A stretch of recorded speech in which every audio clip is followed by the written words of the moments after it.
वो आपका हुक्म था जी। जैसे आपने हुक्म दिया हम यहाँ पहुँच गए थे और जब से इंतजार में ये तो बहुत मेहरबानी की है आपने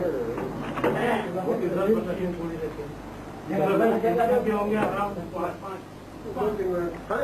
नहीं आप और सुनाओ क्या हाल है रास्ता लोग अब इन हालात में क्या सोचते हैं कैसे कुछ समझ में आता है कराची में थिक ऑफ थिंग्स है उनको क्या नजर आता है निजात का कोई तरीका तो उन्हें समझ में आना चाहिए ना जिस हाल में है जिस माहौल में जो सराउंडिंग्स है हंगामों से सब मन सब ऊंचाते हैं बहुत ही ज्यादा लोग परेशान कराची में अब इन तमाम हालात की तो इतना आप पहले नहीं जानते कर मैं आज कर चुका था बहुत पहले कर चुके और वही चीजें वैसे ही होती चली जा रही है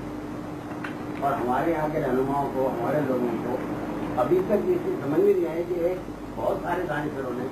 आप जैसे लोगों ने बहुत पहले आगाह कर दिया कि इस हिसाब से में जा रहे हो आगे जाके इसके नताज ये निकलेंगे